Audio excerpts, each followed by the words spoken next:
Here, you can look. Oh, I can see on your screen. That's a lot easier.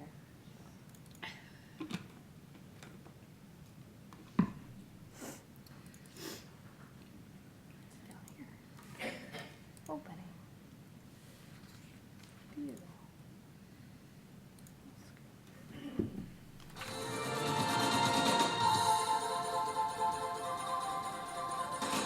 City Council meeting. I'm a special education teacher and I live in Arbor, and I'm on the Public Art Commission.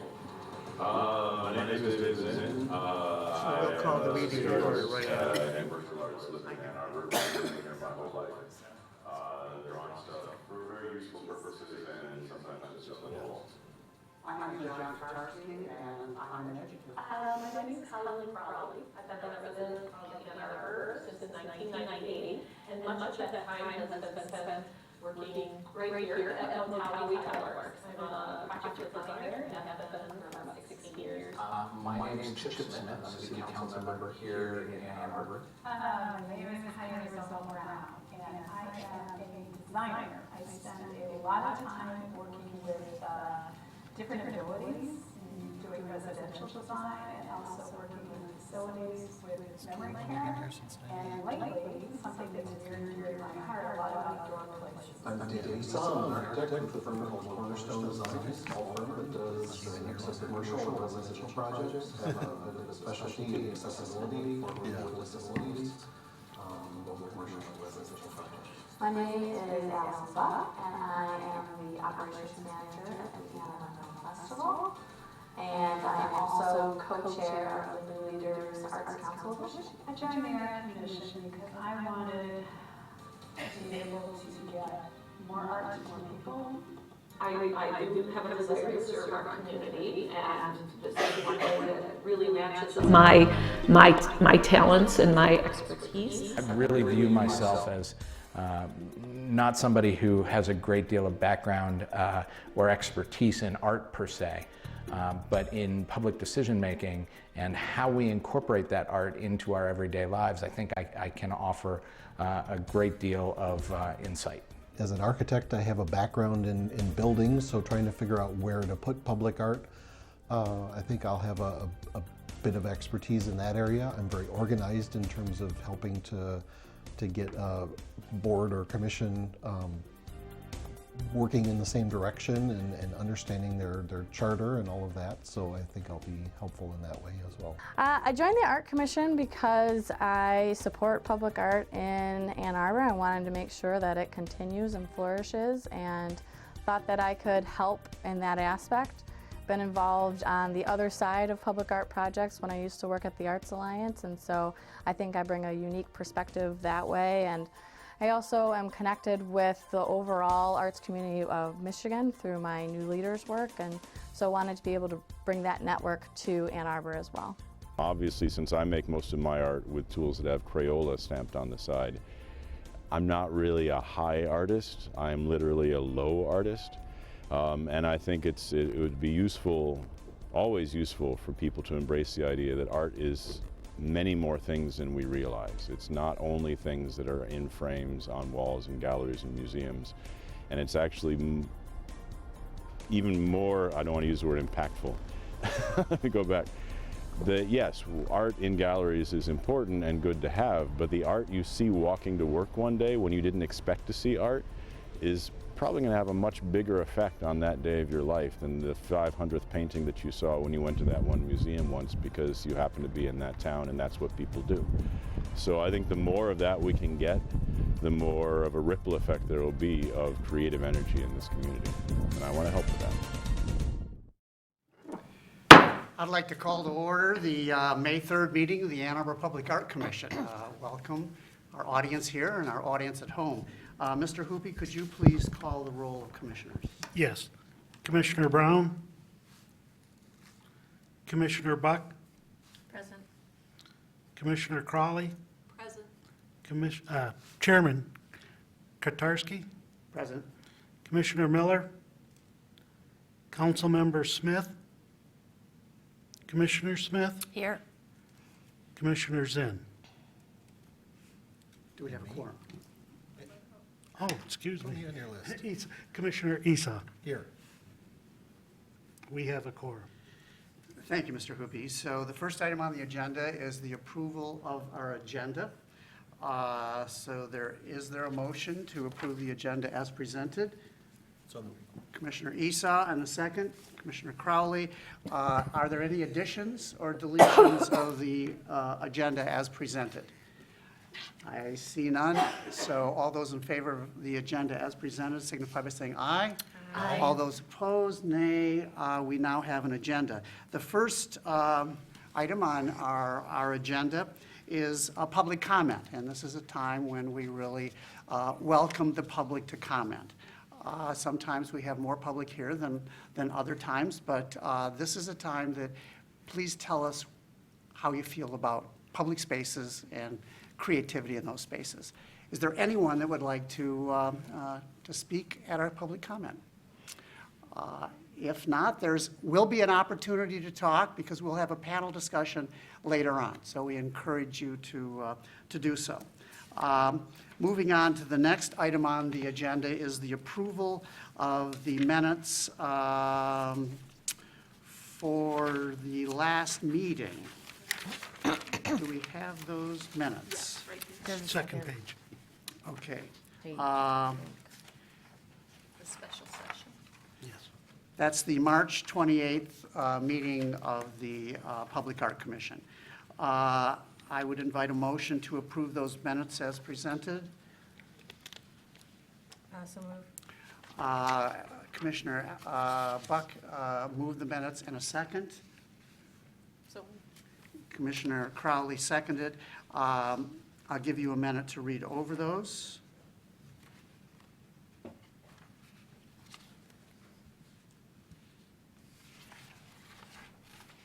Any additions, deletions, or changes?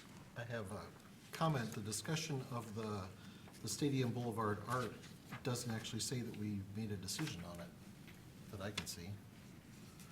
yeah, I didn't really Correct. approve it. That is an That's a error. fairly important Yes, omission. that is an error. So The minute should reflect that it was approved unanimously. Yeah, it just- was, and I don't know whether the wording of the motion is there, but we do have a tape that, Mr. Hoopie, you Oh, can sure. ask staff to refer to get the exact motion that we passed, because I believe it was a unanimous approval, but I do believe we made mention of the process. We would like to have some input in the process. Is that correct, Mr. Esau? Yeah, and a little bit of that is reflected in here. So it's really just the vote that is missing. Would you be willing to shape the wording for that motion and send it to Mr. Hoopie so that, as best as you can recall? I think we can pull the motion off of the tape. Okay, good. Yeah. Good. We will do that. So with that addition to the minutes, are there any other additions or changes? Actually, Yes. one more thing. Under Mr. new East. business, it talks about the discussion of public art bylaws, and after that, it says approved as presented, and we didn't actually No, vote on that correct. one. That's a deletion. So that one was just a introduction for discussion. So we should just strike approved as Yep. presented. And that correction will be made and updated minutes will be recirculated.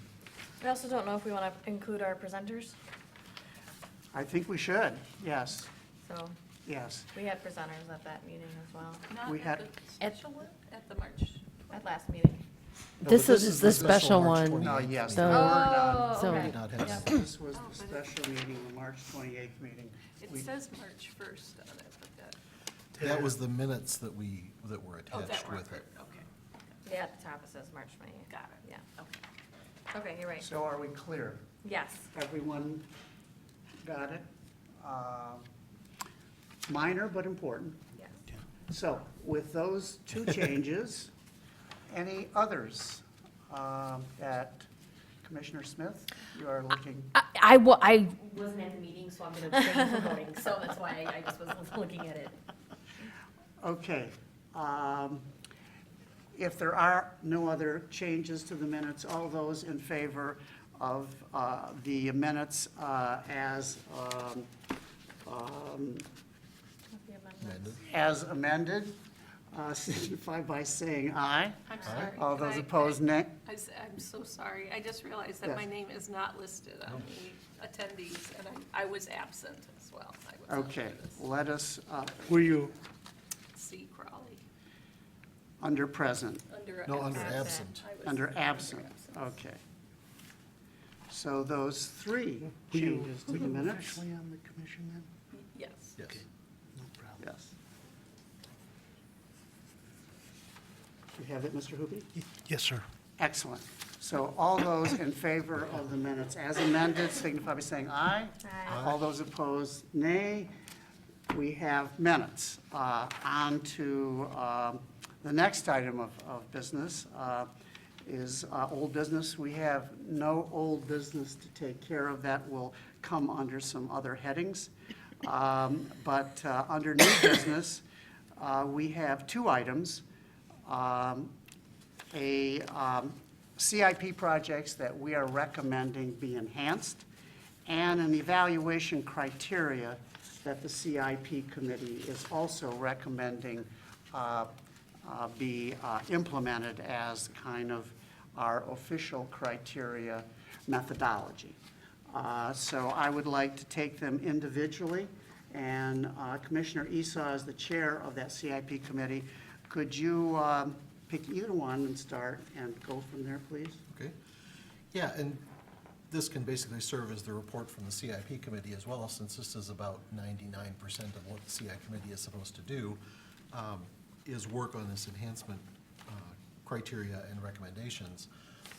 These are the recommendations that, under city law, are supposed to be done by February, and we're obviously running a little late since we're just getting started after that time. And at some point, probably need to look at that date, because I'm not sure there is a CIP for us to work with early enough to have them done by February, because we'd have to vote on them in January. Correct. The CIP is usually approved late December, early January. Yeah. So we'll probably put these up again next year, next January, just to meet the ordinance requirement, and then start on the next round. In any event, I've worked closely with the CIP committee and with the staff at the city, who've been very helpful to come up with a list. I think the report is fairly self-explanatory. We're not at this point, trying to pick what the artwork is or anything like that. It's way too early. We need to know a lot more about the projects than I think anybody knows at this point. We did take a stab at trying to recommend a dollar amount, just because staff needs something to put in for budgeting as the projects move forward through the budgeting process. But that's also subject to change up or down, depending on what the funding sources are, what the art ends up being, or what the process ends up being for the art and that kind of thing. But we need to recommend this to city council and hopefully get them to actually accept the report, which would authorize staff to move forward with carrying it in their budgeting for the projects. So to allow discussion on this, why don't we present a motion to approve these as our recommendation for the CIP enhancement, and then we can sort of voice our opinions at that time. Would that be appropriate? Sure. So is there a motion to accept these recommendations from the CIP committee? So moved. Is there a second to that motion? And Commissioner Crowley. So we have moved and seconded. Is there any discussion regarding this? Commissioner Smith? I just have a comment and a question. I came here straight from the food truck rally, and there were people sitting in the Jewett chairs eating, Yes. which was very cool to see. I just had a question about, it's number 3 on here, and it says that we're suggesting enhancement funding for relocation and sheltering of the Jewett chairs. Is this this is something separate from, this is something new then? Or I thought this was part of the original. And Craig could really speak to that Okay. better than I can. My understanding is that they were put there. Temporarily, Temporarily. right. I thought it was part of the original idea to move them. I just didn't, Yeah. I mean, it's, so, I guess that's my question. Is it separate? Yes. Okay. And this would provide a budget for moving them as part of their streetscape project. Awesome, thank you. And basically, they need sheltering because they're metal and they sit out in the sun and they get crazy hot in the summer, so that's, Cool, thank you. it's not a very artistic piece, but hopefully it'll be kind of cool shelter. My understanding is it's going to emulate Mr. Jewett's stall, and the same roof line as the,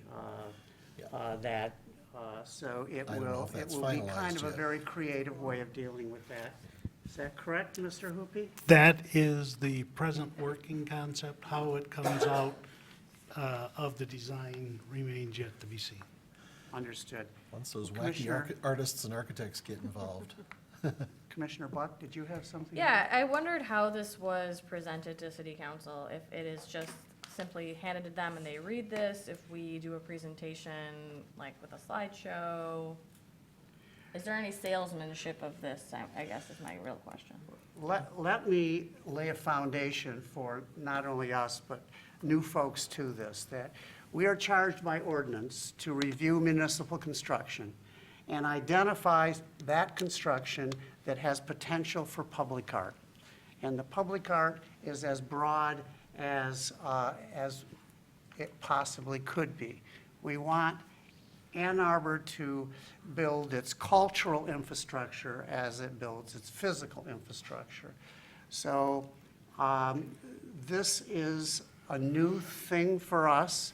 We've just been tasked with this, and we have to figure out a way to take all of these projects. Ann Arbor spends about $50 million every year building infrastructure. Most of it is grade level and below, but there's a lot of it above grade level. So the city staff and council have asked us to put on our creative hat and look at these projects and see if we could imagine some potential. Once that happens, it is still a work in progress as to how that recommendation is implemented. That we, the first part is developing a criteria, which the CIP committee has done. Second is to apply that criteria to the new projects coming on, which they have done. And then they are recommending these, I think we had 7 of them already, 7 and they're recommending a total of 19. and are recommending an additional to make 19. So that the follow-through is that we want to find a way to continue with the advocacy of making municipal construction built as creatively as possible. So we are advisors. We can't require, demand. The best we can do is inspire. This is the beginning of it. So exactly what happens, I have asked Commissioner Esau with his committee to recommend a way in which we can engage that process. He has done this so far, developed guidelines and identified with those guidelines projects. Now this goes as a motion to the council. It's required by ordinance that we do this. After that, we don't quite know exactly how we want to do it, but Mr. Hoopy, I think, is going to tell us. I'll jump in. I'm not going to tell you where we go forward. I'll tell you how the CIP process proceeds. When the CIP is put together by staff, it then goes out to a public hearing at the Planning Commission. It is reviewed by the Planning Commission. It is voted on by the Planning Commission. City Council does not take action on the CIP itself. So our recommendations to them on the CIP is a slight disconnect in that they don't take an action directly on the CIP. Their first action on the CIP is when the annual budgeting takes place. Part of the budget is the capital budget. And so the first year of the CIP is presented to council for them to approve. So that is the first point that they have comment on the capital projects. They then will see each of the capital projects in turn after they're designed and bid and they are awarding construction contracts. So your communication to council as to your enhancement earmarks those in the CIP and alert staff that they need to be trying to figure out how to put art in it and what the art would be in consultation with contractors and staff. So, Yes, Commissioner. Two things. First of all, for people in the audience or watching, CIP is Capital Improvement Project or Capital Improvement Plan for major construction, roads, buildings, sewers, that kind of thing. And then the second point is, yeah, we definitely need some sort of sales job to persuade them mostly to actually formally vote to accept it. Because the reason the first 7 are on here is because last time we did a report before I was involved, and it apparently went to them and they got it and filed it, but never voted to accept it. So there was no approval to allow staff to incorporate the project budget. I will work with staff to figure out how we do that Okay. at council. Yeah, I don't know if it's city staff that would present it, us along with It them, would- or how you would want that It would presented. come from you as a recommendation. I'm not sure how the process is for putting it in front of them Okay. for, it may be taking. Don't know that this has ever been done before. Yeah, it may be taking your April 7th memo and actually turning it into a resolution for their consideration. Okay, Yeah. So, okay. At the very least, that we basically have done what's been asked of us. Yes. And given the advice, and we are willing and able to expand on that advice and actually present more detail if asked. And if there's a particular project that needs our advocacy, we stand ready, willing, and able to give that. So, yeah, when we talk about how it's presented, I will want to go over language that we might want to use or add to this type of presentation. And then also, some of them are more than the 1% baseline. And I don't know if we want to at least be able to explain why we're recommending more than that 1%, in the instances that we are. Those are the things that stood out to me. Well, the 1% isn't relevant to these projects specifically. Well, it says budgets are, in most Well, cases, based on about That 1% was just of the what we project used, budget. absent any other Absent any thing, other. unless we felt like it needed to be more or like less would be Right, sufficient. and when we felt like we needed it to be more, then I think we should be prepared to explain why we thought it should be more. Yeah. Or just present that in here, if that's what we're gonna say is our percentage that we normally use Yeah. as our baseline. And for folks watching this, that Allison is vice chair of the commission, but she's also chair of the Communications and Public Relations Committee. So you can understand why she has a particular interest in shaping the message well. And thank you for drilling into that. I'm wondering, David, that, we have been, this is like 2 inches from us for several months. Could you just, out of these 19, give a few highlights of actually what are we recommending that the city be creative about building? Did everyone in the audience get a copy of our? Well, it is available at our agenda, so if you'd like to pick it up, you can take a look at it.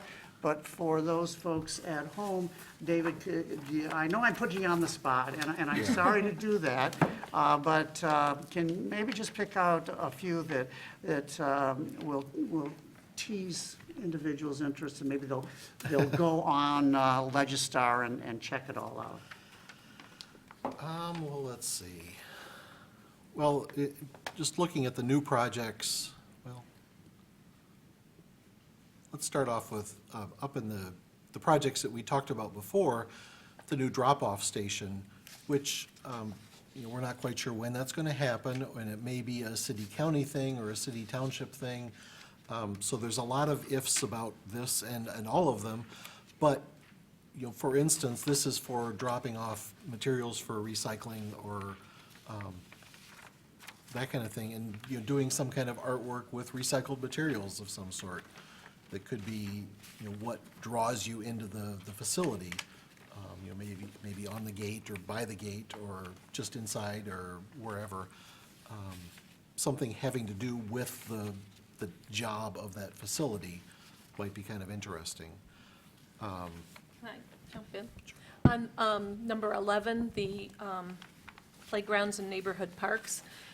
So that's a case, Allison, where we did go over the budget there because the budget, not the budget, but the 1% recommendation, because we felt $1,000 would just not really buy anything for that situation. So we went a little higher, and we're not trying to recreate an exact Almendinger solution, but something that's what we're picturing in there, that we felt that would really benefit a lot of people. And in fact, I think much of our criteria was impact.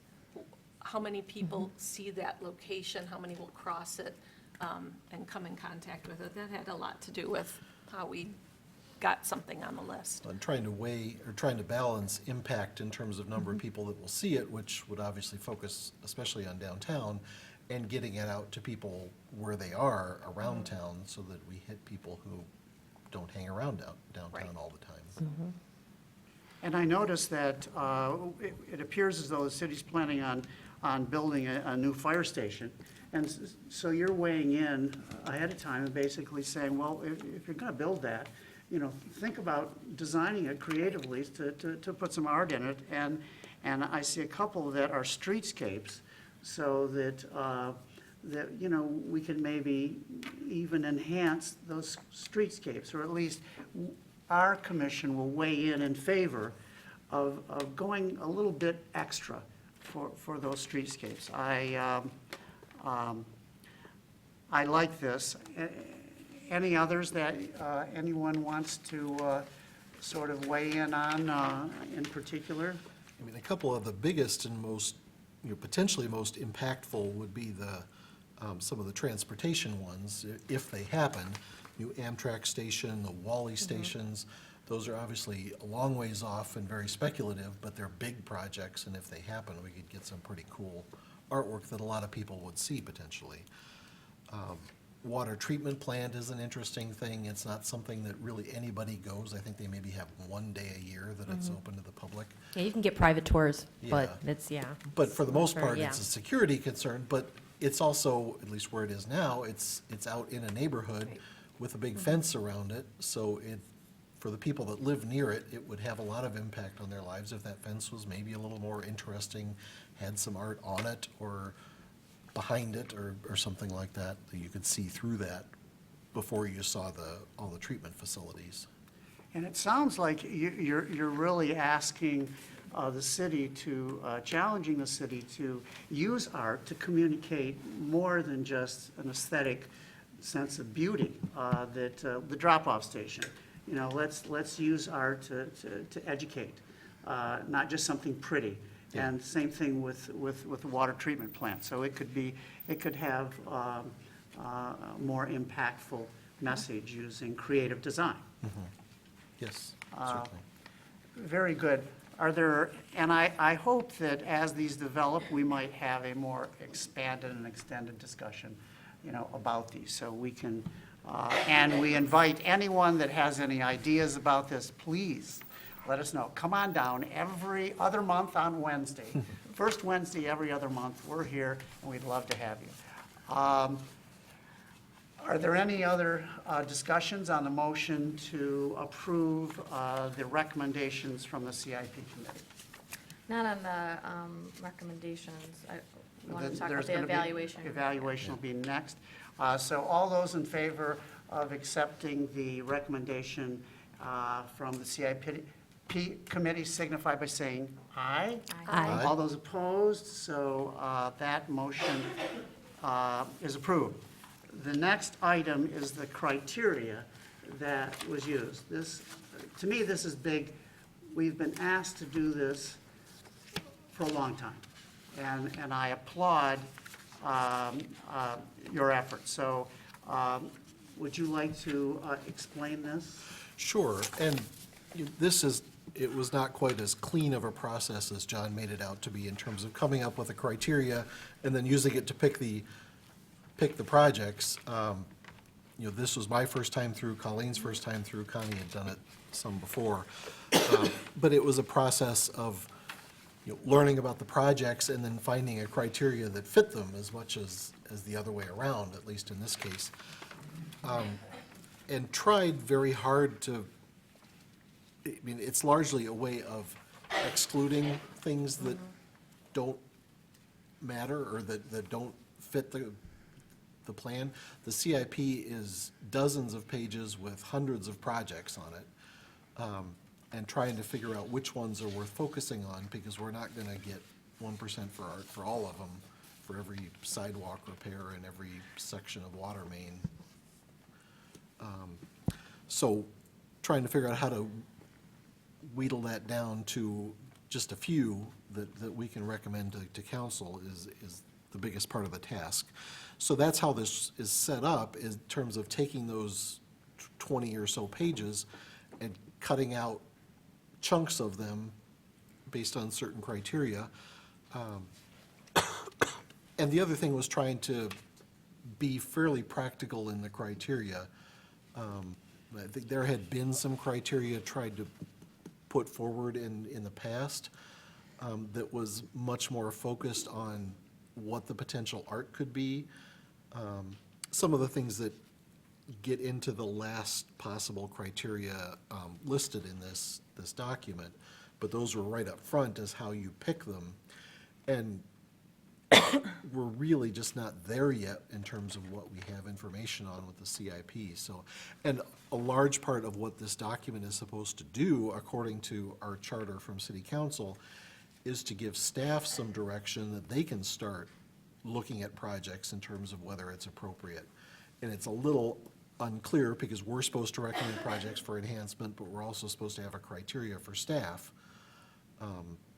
But this is a criteria that I used and tested going through the process, and it seems to kind of get us there. You still need staff's input, though, because there are things on our recommendations that would not be in there based on this criteria, but where in discussions with staff, the work that was planned or something like that made it make sense to have art as a potential piece of it. So this is all guidelines, but not hard and fast rules.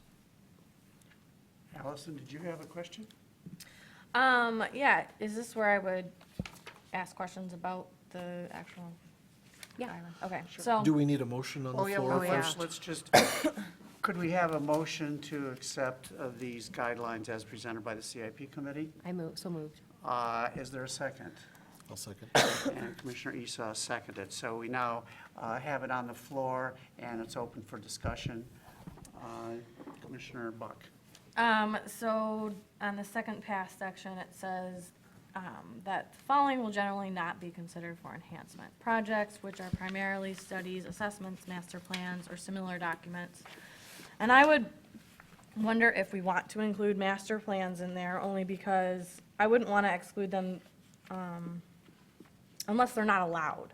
If we're not allowed to include funding for them, then that would be fine. But I wouldn't want to exclude them just generally, because getting in at the planning phase is a great phase to get in at. At the Arts Alliance, Well- we did a lot of work with master planning with the Reimagine project. And that funding made a big impact, I think, on the future of that project, being at that ground level and doing education in the community. Like it says in here, I think the documents, the master plan, should certainly be done with an eye toward where art can go. Right, but they're not going to hire any art consultant unless there's a budget for it. Really quick, when we say master plan, what do we mean? Like, can you give? Master planning generally is like an overview of a project where they're doing way like. Could we get Mr. Hoopy to sort of weigh in on what? Master planning is not done at the project level. Master planning is done at the system level. An example would be the water system master plan, which would look at, in a broad sense, what is the ultimate service areas, what type of land use we'd be serving, not what size pipe was going in the street. Gotcha. Reimagine Washtenaw was more of a project plan than a master plan. Okay. Master plan for transportation would say, what's the mission, vision for the city for transportation? So higher level than, Higher level Okay. than Reimagine thank you, Washtenaw. that makes sense. So what Commissioner Buck is alerting us to, the efforts seem to work very well when the Alliance really recommended this as a part of the planning process. Is that something that we can use here? Reimagine Washtenaw would be what staff would call a corridor plan. It's not a master plan, it's looking at a corridor and figuring out how the use should be I in the mean, corridor. I don't even know if any of those kinds of things would come up through CIP, Yeah, I mean, I think would they? we should be They do. on the lookout for when those kind of planning activities are happening. Yeah. And be involved in trying to ensure that they're thinking about public art as a part of the planning. But an art enhancement to a master plan seems like it would be, inserting a David Zinn sketch into the document. Maybe doing an artistic rendering of a No, zoning I mean, when we district were or involved with something. Reimagine, it was more about going into the community, doing education about what public art could do. Yeah. Seeing what they were interested in seeing. So very preliminary planning around what art could happen with that project. So I think that those things are important to be included, and I don't often think they would be included unless there was a specific budget for it.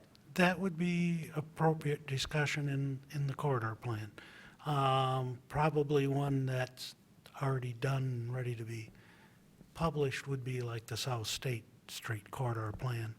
And I could see an art recommendation for gateway art on that corridor. So again, it's not quite at the project level, but it's below master planning level. Okay.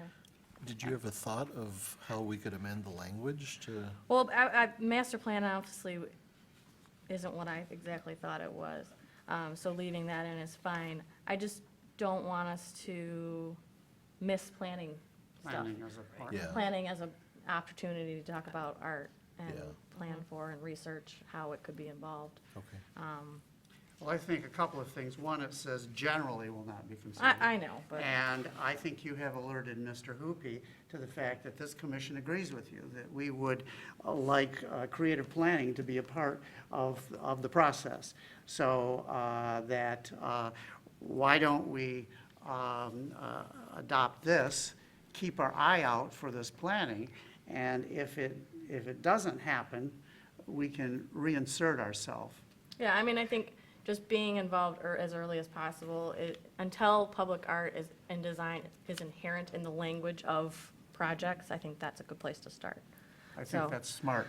My other question was for Can I, number, what, yeah. before you move on, can I ask a question, Mr. Hoopy? Would corridor plans normally appear in our CIP list? or- Yes, I do. Okay, so we have, I think the most recent was the Ellsworth corridor plan, which got, the funding got removed out of the budget for it. Not the current budget, the last time the budget came to city council. So corridor plans are in there and they're called out as Okay. such. so we can keep an eye out for things like that. One that we did that was not in the CIP was preliminary Nixon corridor plan, concept plan, but that would definitely come back in the CIP as a full project. Okay, thank you. Commissioner Buck, did you have another question? Yeah, number 3 seemed confusing since it comes back as something that is included. Number 3, street or sidewalk repair or okay. replacement. As generally not being considered? Yeah. Yeah, and then as described above didn't really make sense, and then it's included as number 6 as a project that shall be reviewed. On the third The as graph. described above may be a remnant of a Previous. previous iteration. Yeah.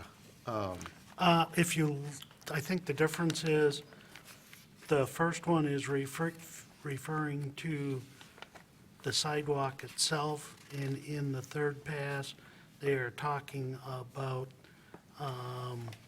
the appurtenances that need to be happened, specifically related to any retaining walls, lighting, guardrails. It would be the above-grade part of it. Yeah, in the third pass, number 6, it talks about some, and these are just my random selections in terms of the criteria, but tries to establish some guidelines on what sort of above-grade stuff might make sense to consider for public art within that realm that would generally not be. So that where it says as described above should be as described below. Okay. An example of that is the Stadium Boulevard art, that Sure. retaining walls going in so the sidewalk can fit into the corridor. Good catch. So we are amending this for number 3 on the second pass, as described above instead of as described below. Is that As described It should below. be as described described below. below? So we're amending your recommendation. And I, like everyone else, want to stick it to our speakers, but I have a couple other things. Of course. In the third pass, we're talking about projects mostly funded by federal or state grants, probably have little opportunity for enhancement. So it's suggesting that those projects should not be considered. I would play devil's advocate and say, why not? Because usually the city has to provide a match for those projects. And since the federal and state funding can't provide for enhancements, then we should look at the city funding providing for those enhancements, is my devil's advocate. I think the issue there would be the art is not a participatory cost to the project. I don't know what that means. It means if let's just say for sake of argument, a project is $100,000, it's an $80,000, 80% grant, $80,000 on the grant. City share is $20,000. We can't use art for the $20,000 match. Right, but could a portion of it be used for art? No, it would have to be additional funds outside of the project budget. Which is what we're suggesting with our 1% and 2% anyways, is additional to what's being budgeted, correct? Budgeted, correct. So I'm saying those would be almost ideal, because there is no way to have enhancements otherwise. So I guess the question is are we eliminating an awful lot of potential construction by excluding, and that is under third pass, where is that? Yep. on the Well, third it's in pass. the first description, or the first paragraph, it talks about considering funding sources. And this is based on what I was told by staff. May I make a suggestion? Yeah, Mr. Hoopy has a suggestion. I think that language can be reworked to remind folks that the grant money or the match for grant money can't be art. Right, Doesn't mean art can't be in the project. Again, I'm going to go back to Stadium Boulevard. There's a healthy chunk of state and federal money in that project. It hasn't excluded art. It's just that the art is outside of those budgets. right. The federal and state money can't be used for the art. Or but- the match. Or the match, yeah, or the match money from the city, Yeah, right. Can't right. be used, art. But that doesn't mean that we And can't I think we can go advocate for back and, enhancements. I think we can go back and tweak the language on that and bring something back. Okay, And I think Commissioner Buck brings up an important point, and I was of the same mind as Commissioner Esau. I just thought, I was told that this is, federal, state money, that we can't use it for art. Well, I think that that's true, Commissioner but- Buck put a nuance on that. Yes, we can't use that, but it doesn't mean the project itself should be ignored. And so how do we shape that in these guidelines? I think it's important, and I think it's important to get it right. Do you think that we should carefully craft that, or are you confident that Mr. Hoopy can do that? Should we table this So he's shaking his head yes, that we should table this. I would say there's no urgency to pass this one. I mean, we probably should, instead of saying probably have little opportunity, maybe say have less opportunity. That would be a little more accurate description, Okay. but. I would hope we could be more positive than that. What- Commissioner Buck? They're just you- limited in their, Yeah. You've Or really, limited option. really helped this, shape this better. Do you have any more? I just have one little small itsy bitty Oh, formatting those- the thing. two small Is ones that were the great. priorities, it says priority will be given to projects, and there's a bunch of lists of things that we are using as priorities. Uh-huh. If they're not listed in a particular order, then I would recommend using bullets as opposed to numbers. I noticed that too, and then Just some like of them. silly little Yeah, and then some of formatting. them say or, and then, you know, if it comes down to it, Yeah. people are gonna say, does that mean and? The other ones mean and then, yeah, so yeah, I agree, that's a good idea. Formatting. Okay. Yeah, that makes sense. Well, this has been a good discussion. I think there is a motion to table this. I will withdraw my motion to approve and make a motion to table this till the next Okay, meeting in and July. who seconded it? Is that also remove and support this? So the motion on the floor is to table this for our next meeting. All those in favor? Is there any more discussion? I just want to thank you guys for all Yeah, the work you that was did on this. awesome, These- you These are guys. awesome. They're Awesome. really well-written and detailed and Very good. straightforward, so that I could nitpick at things. Very, very good. All those in favor of tabling this motion signify by saying aye. Aye. All Aye. those opposed, this motion has been tabled to our next meeting. John, if I could, I have to apologize to our speakers and the other commissioners. I double booked myself. People might know we met at 4:30 for many, many years, and I've had a hard time adjusting to that, so I inadvertently double booked myself. So I want to apologize to our guests and our speakers and their commissioners, but I have to excuse myself. That's quite all right. Thank you Next very time. much. Thank you, Pat. The next item on the agenda is an update of the public art bylaws, but my understanding that this also was just for a point of information and is to be tabled until our next meeting. Commissioner Esau, is that your? I think we should probably have a discussion if anyone has any comments or concerns about it. I had some very minor questions about some of the language that I'd sent off to the city attorney who drafted these. He responded, we just got the responses yesterday, I think, so that's part of the reason for tabling, is we've barely had time to look at it. Yeah.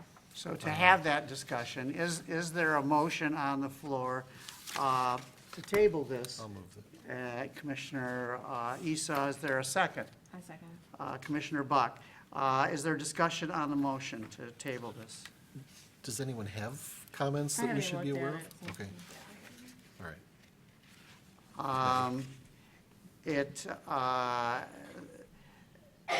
Our bylaws have not been reviewed for several months, probably several years. We are tasked with reviewing our bylaws annually. So Commissioner Esau did double duty, as well as the CIP committee. He drilled into these bylaws. And these bylaws were operational when we had a percent for art funding mechanism, which we no longer have. In addition, the city attorney said that some of them are just clearly out of date. So there are no drastic changes, but they're important. They are our bylaws, and these are required to be reviewed by us annually, which are then submitted to city council, and city council then approves them. We will be doing this annually, and thank Commissioner Esau for immediately when he was appointed drilling in and saying, hey, you know what, we should be looking at this. So that's a little background for everyone. We have had an ongoing discussion, or rather Commissioner Esau has, with the city attorney's office. And the last exchange has just happened in the last couple of days. And we now have copies of both his recommendation, is that correct, Mr. Esau, and your review of that? Yeah, my old comments would have gone to the committee in the email this morning, but he's addressed my comments in his latest draft. So as far as I'm aware, they're fine. You know, they're, like John said, there's nothing major in here. It's just a lot of different language. And if I may, Please. I would point out the ethics and conflict section has changed a fair piece. That's not that it's good or bad, just highlighting that of the sections that have had the most change, Yeah. there's now some substance to those sections. Preventing us from having any negotiations with foreign countries and the like with that, I'm sure. So there's a motion on the floor to table these for the next meeting. Is there any further discussion of that motion? All those in favor of that motion signify by saying aye. All those opposed, the motion passes. Is there any other reports from staff? Commissioner, Mr. Hoopy? No. No. Report from committees, I think we pretty much have that. And we now are on to our special presentation. It's going to take us a little bit of time to sort of situate ourselves and turn us into a presentation forum. And while I'm just kind of treading water. I really like There you have it. Enjoy. the Sculpture Plaza, which is outside the People's Food Co-op. I like that it attracts people. There's always people sitting around it. There's always eyes on everything. It's a very safe place for people to hang out. It's a nice sculpture plaza. While I don't necessarily love the aesthetics of the sculpture out in the Sculpture Plaza in front of the co-op, I love the fact that people are always climbing on it and always touching it and always interacting with it. And to me, that's what makes for dynamic public art. We get involved in the aesthetics of a piece very validly. You know, do I like this color or that color? Is it what I expected? And we tend to miss some of the bigger points of art. I think that, to me, what's the most important thing is it's about design. And so public art can be expressed with a mural, it can be expressed with a sculpture, but can also be expressed with a graceful or sensitive solution in a building or a landscape that adds an experience to that that takes you outside of what you expect. I think public art is very important for our community just so that it doesn't just blend in with every other community. It defines it, makes it different, gives it a little bit some character for you to remember, and symbolizes what the community is. Well, this is one of my many installations of what some third grade students in Ohio informed me is called a Pegasus, or a flying pig. I started drawing them actually because a small child asked me to one day, and I realized that they are a powerful symbol of how things that people say are impossible may just be a little harder to imagine happening. It's a pushback against that horrible phrase, "that'll happen when pigs fly," which oddly enough no one ever uses to be kind. They could. You could say, "Don't worry, you'll fail that test when pigs fly," but they never say that. They only say it to be mean about people's dreams. So putting these in the world, I feel, is a good way to say, you know that thing that you said was never going to happen? Might be happening today. So that's why these guys keep popping up. I'm very old school, so I'm going to go with the Jerome Kemrowski panels. The trio of triptych mosaic panels that hang in City Hall definitely has won my heart, and I love it for a number of reasons. One is that I every time I look at it, I see something different.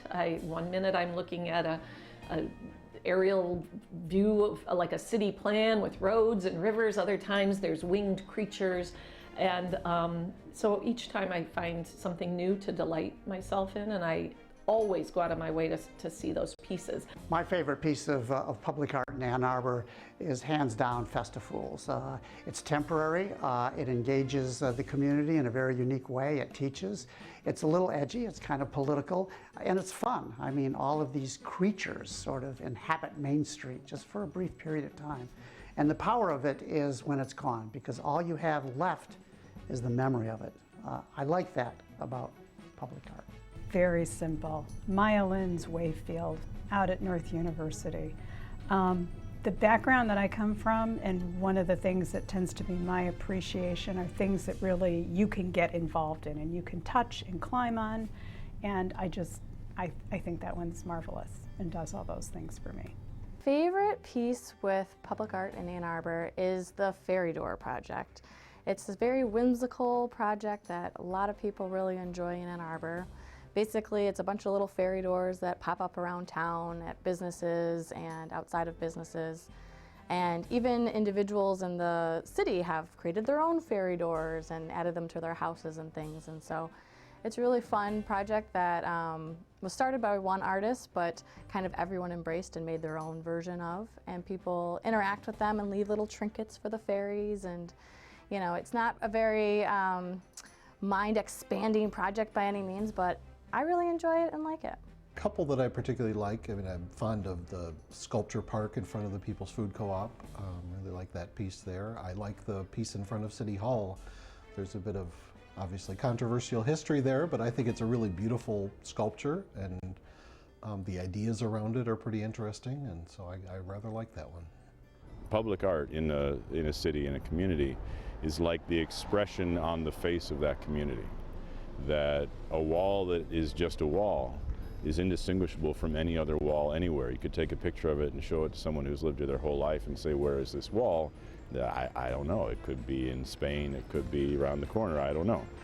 And it's art that tells people who live here and people who don't live here what this community is. It's how we communicate who we are and what we care about. If you went to somebody's house for the first time and all of their walls were completely blank and there were no tchotchkes or knickknacks, there were no pictures by kids pasted to the wall, you would either think they just moved in 3 days ago or they really don't have any real deep feelings about anything, because that's what we do. We take our feelings and we put them on the walls around us. I think that's important. Well, thank you. You've made it through the business part of our meeting, and we're on to the exciting part. We've got some great speakers here today to talk to you about the economic impact of the arts. It's a very timely topic right now as the NEA sees their funding jeopardized or on the chopping block. As you may or may not know, NEA funding and state funding is something that all local arts organizations really rely on and apply for every year. Thousands of dollars they rely on, and so this could have a really big impact locally in our, the Hands-On Museum, the UMA, all of these places rely on funding. So if you go to any local arts and cultural places, you should be concerned about this topic. So today we have Laura Berarducci, did I say that right? Okay, I'll let you say it correctly for everyone, who's the Director of Marketing for the Ann Arbor Area Convention and Visitors Bureau. We also have John Bracey, who's the Executive Director of the Michigan Council for Arts and Cultural Affairs. And lastly, we'll have Jillian Rosen, who is with the Ann Arbor Area Community Foundation and the Director of Community Investment over there.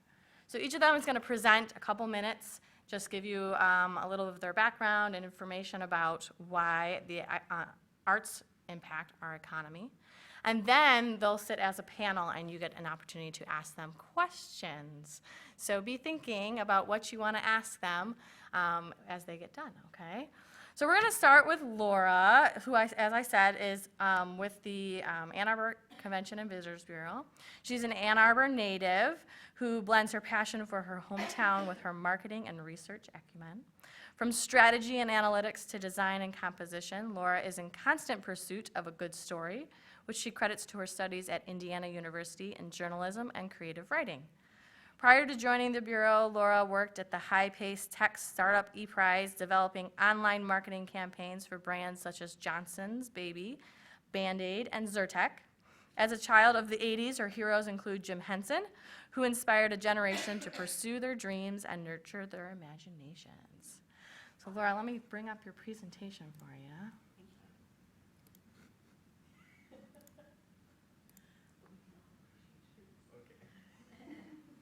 What am I bringing up here? This one.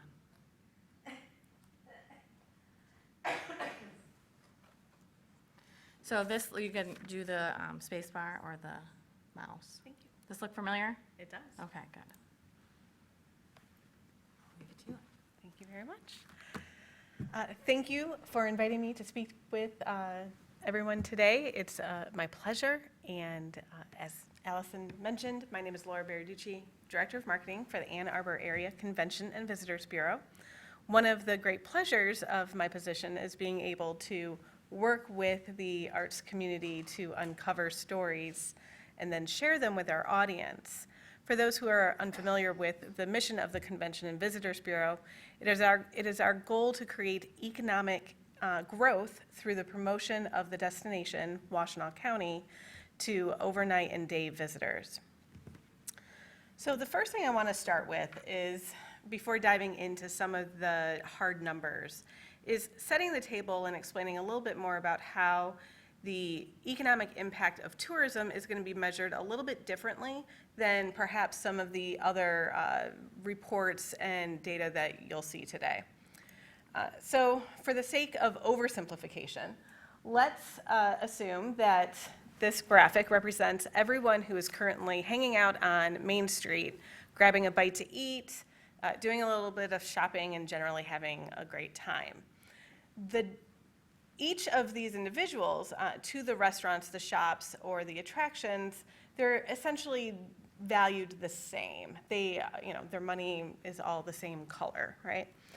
When it comes to tourism, we're going to carve out a part of the population, and we're going to look at the spending that they are bringing into the community. That's new spending versus dollars that are already just recirculating within the same area. What that does is it provides a larger piece of the pie, or it just makes the pie bigger for us to enjoy, versus just the dollars circulating among the same group of individuals.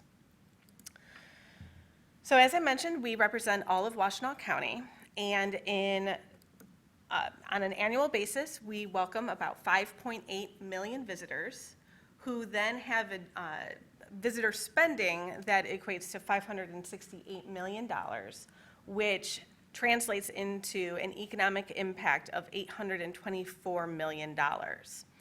That supports 7,700 full-time equivalent jobs in tourism, and equates to $175 million in earnings and wages.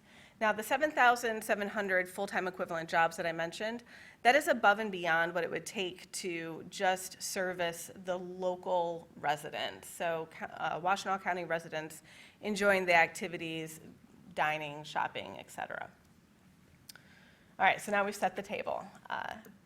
Looking at the arts specifically, in visitor profile studies conducted by the Convention and Visitors Bureau with Equation Research, we have identified that the primary factor for people coming to the area, 13% is to attend a festival or a non-athletic event, and 7% is to enjoy the arts and culture, or performing arts. So that's a total of 20% of our visitor population is motivated to come to the area specifically to experience the arts.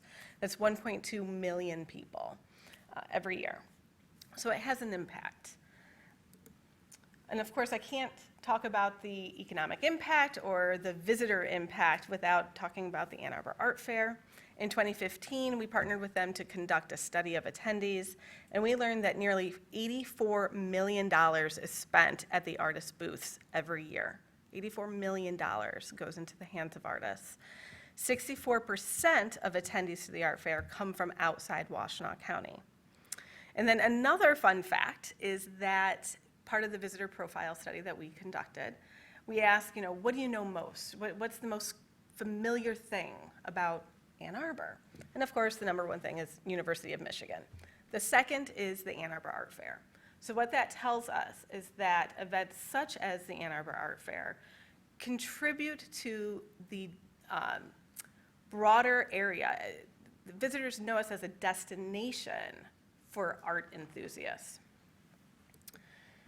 So when we look at how the arts impact visitor spending and visitor tourism overall, we know that visitors are choosing to come to Ann Arbor because it has a sense of place.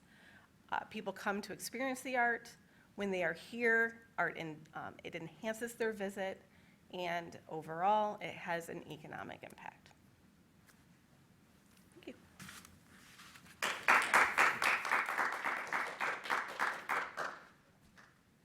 Thank you, Laura. I have so many questions bubbling up. I'll hold off on them, though.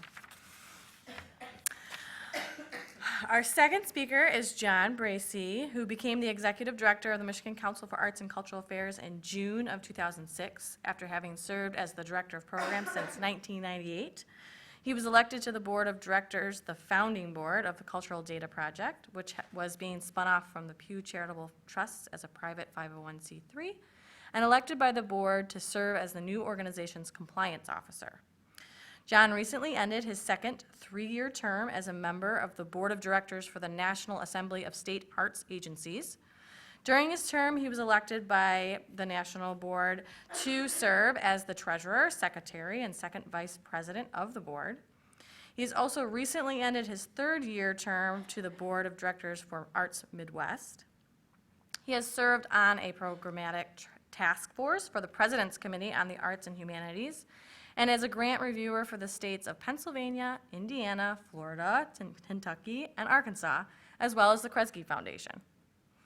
He is also a lecturer at the University of Michigan in Flint for the Rackham Graduate School in Arts Administration, which is where I got the pleasure of meeting John for the first time.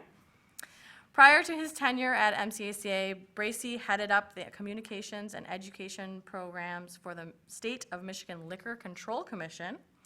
In that capacity, he worked on statewide as well as national campaigns, including the Detroit Challenge with the California-based Recording Artists Against Drunk Driving, and the Education Committee of the National Alcohol Beverage Control Association. He also served as legislative contact for the agency and was appointed, I can't say that word, John, ombudsman for the commission during the privatization of its warehousing operations.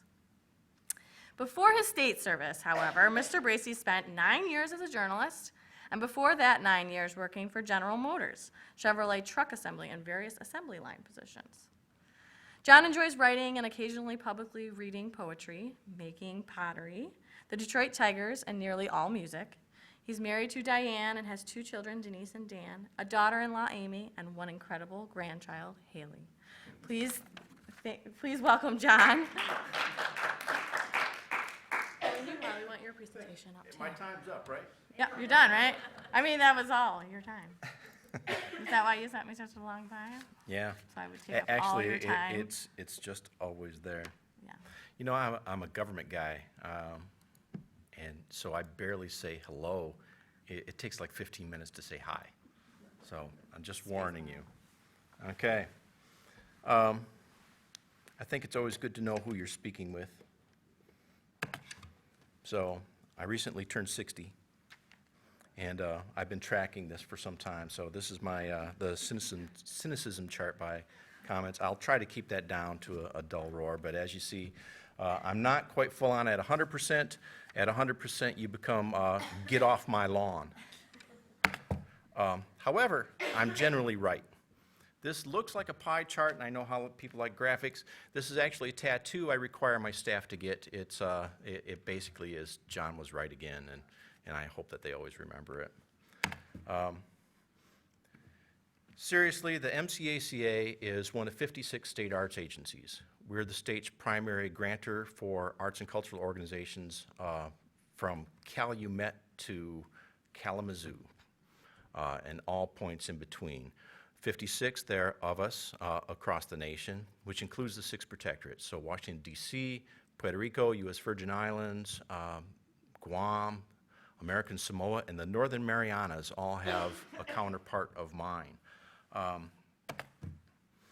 We have a variety of programs I'm going to spend a lot of time on, but we fund 501c3 or other tax-exempt organizations, which includes municipalities or their counterparts, DDAs.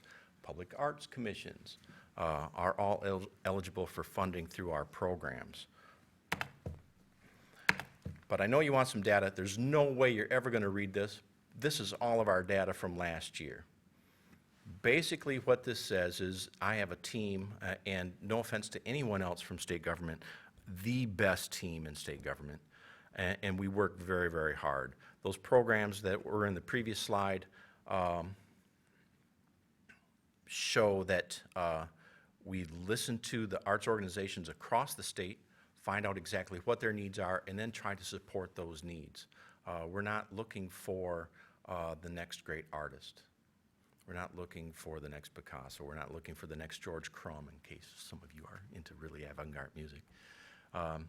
No, what we're trying to provide is access. We want to make sure that citizens in Ironwood have every bit as much access as they can possibly muster through our programs as cities like Ann Arbor. We want to make sure that families have the opportunity to do things together, that their children have an opportunity to learn things, that they learn what it is to creatively express themselves, that they learn what it is to maybe empathize or walk in someone else's shoes or see something that's different from them and say, no, I get that. We understand that these organizations that are providing that service, whether it's a school or an arts and cultural organization like UMS, we understand that what they're doing is trying to make their 1 square mile of the universe a better place. And we want to help them do that. The numbers are really pretty amazing when you think about it. When you look at our programs, our centralized programs, the ones that we do directly, and our decentralized programs like our mini grant program that the Ann Arbor Arts Alliance here implements on our behalf. We made over 1,200 grants this past year. And when you start looking at discretionary grants, I think, what do I have here, 1,100 or so? 1,105 grants. We're in all in 74 directly of Michigan's 83 counties. We have arts and cultural funding in every congressional district in the state, every state senate district, and all but 6 of the 110 House districts. So you can see we take access very, very seriously. This is sort of a history of our funding. I think what's important for you to understand is tracking that red line, which is our funding, and you're going to see, we've sort of, we've taken it on the chin in the Great Recession, just like a lot of other organizations did, and it's been a while to come back. But you can see that this is a field that's growing rapidly. We have over 16,000 statewide full-time employees working for our grantees. And this is just our grantees. This isn't those arts and cultural organizations that are for-profit organizations. And since I said the words for-profit, I just want to say really quickly, if I'm ever able to time travel, I'm going to go back and find the person who came up with the phrase not-for-profit and kick their ass, just out of principle. Not-for-profit is a mission choice. It's a business. It's not a business model. It's a tax status. It's not a business model. These organizations are small, medium, and large businesses. We have one of our grantees is the Henry Ford, and they have over $70 million annually in their unrestricted revenues only. Of course, then again, we have the Calumet Theater, which I think has a staff of 1. And everything in between. But the fact of the matter is they follow small business practices, and they're every bit as important to their communities. And some, especially in the medium and small communities, they become the center of operations. Generally, there are right around between 1,500 and 2,000 new employees every year in these organizations. So they're hiring people. And really quickly, since you brought up the Ann Arbor Art Fair, a lot of the artists that are employed, which you don't always see, they don't necessarily track this. We have in the state of Michigan, we ask our grantees to track that information. And there were last year almost 60,000 contracted artists or contracts. I know a trombone player, for example, that works for 3 different orchestras to make a living. So there are 3 contracts there of his. We don't ask for multiples. But still, 60,000 Michigan contracts working for artists. When you add out-of-state artists, it becomes almost 80,000. It's a really an amazing field. As you can see, we struggled with funding, but I just want to shout out to the current administration and the legislature over the last few years. They've truly began to understand what the impact to the communities economically, as well as just quality of life that happens in these communities. They've started to really understand the impact of our grants, and we've been slowly making it back up. So we went from 1.7 million at the depths of the recession up to 9.7 million now to grant across the state, and hopefully in fiscal 2018, maybe a little bit more. This is an app in Ann Arbor that I just wanted to talk about really quickly. We designed this. It's a mobile app. We also have a companion website. You can go to the 2 major platforms, which the Apple Store or Google Play, and download MI Art Tours. What happens when you open it up? It'll tell you where the nearest public art is, tell you a little bit about that artist, tell you how to get there if you're walking, driving, biking, whatever. And they'll also tell you if it's part of a larger tour. By larger tour, I mean one of my favorites is the WPA art that we have in state post offices that are open to the public. There are 41 post offices across the state that have significant pieces that were done through the WPA back in the Depression, and that's all on here. It's really I'm not going to spend a ton of time on it. Definitely worth your while to take a look at this. I find that teachers are starting to use the companion website a little more. So if you want to go there, it's My Art Tours, all one word, and .com. So it's definitely worth your time to see it. And I brought this up because, well, you're the Public Art Commission, and there are a number of things I would love to tell you about public art and public art commissions, but we probably don't have enough time. Yeah. One thing I will say that chances are, whatever you decide to do in terms of art, 50% of the city is going to hate it, 50% is going to love it. The only 50% you're going to hear from is the people who hate it. Get used to it. Grand Rapids learned that early on. The very first grant application that was funded through the National Endowment for the Arts was the Calder in downtown Grand Rapids. They installed that piece. People hated it. Now people love it. It's the logo of the city. Everything you have to, when they decide to take care of it, which is another thing that I'm hoping that you're thinking about as you go forward with your public art, who owns it and what's the maintenance going to be, because nothing can make a city look worse than poorly maintained public art. But now you have to get on a waiting list at the big party to go and paint the Calder when they have it. The city owns this thing. It's amazing. A little bit more from the website. I really like it. So there you are. I wanted to show you this. This is just the first page of the grant history that we keep out of our database from Washtenaw County. Since 2010, we've awarded roughly to arts and cultural organizations, large, medium, and small, in Washtenaw County, not Washtenaw County, the city of Ann Arbor proper alone, just the city of Ann Arbor, about $8 million, which isn't too shabby when you stop and think about some of those lean years from 2010 on. In all, since 2010, we've almost $50 million in arts infrastructure, projects, operational support, all those kinds of things that arts organizations need that we supply, almost $50 million. I think that's pretty huge. But since we're public art, and I won't take a ton more time, does anybody know where Fountain is? Not a fountain, the city, actually the village of Fountain. Yeah, almost never. Fountain is sort of near Ludington. Everyone knows Ludington, yeah? It's where the Badger comes in if you're on the car ferry across the water, and they need to teach you guys more geography, I'm just saying.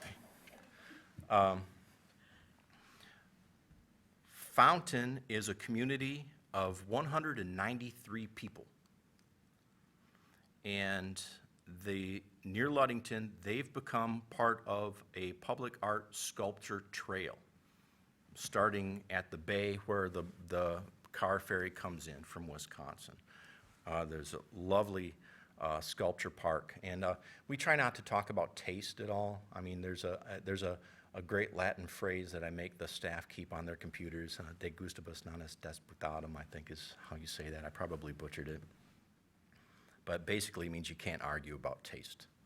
And we're not here to argue about taste. So a lot of the public art in Ludington, not all of it, but a lot of it is representational. Some aficionados hate representational art. Others, some of it is modern. The ones who like the representational art hate that modern stuff. What is that? You know, and that's what you're going to go through.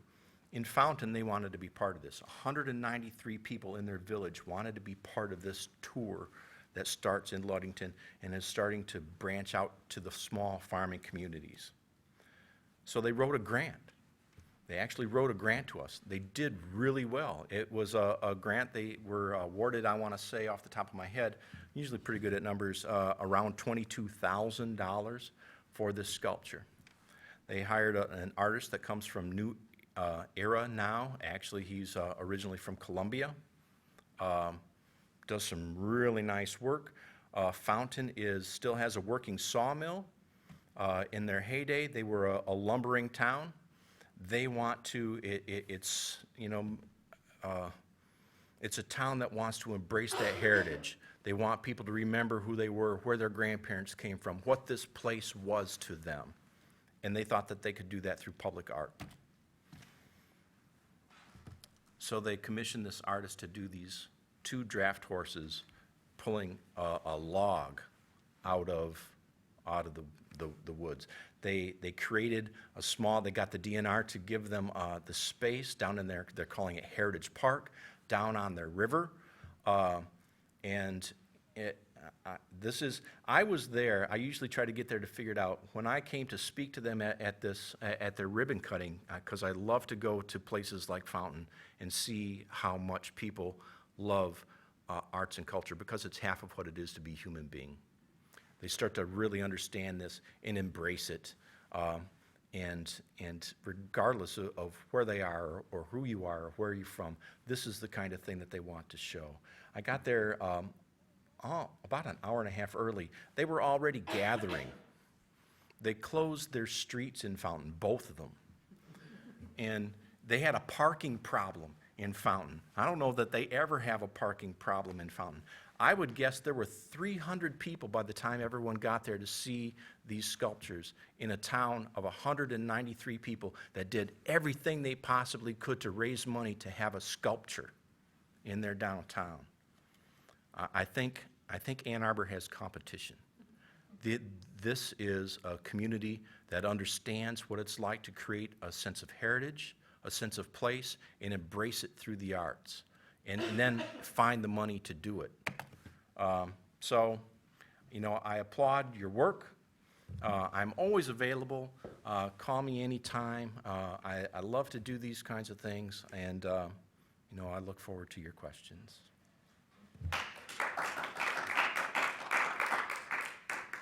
I will add that app is free. You can download it for free.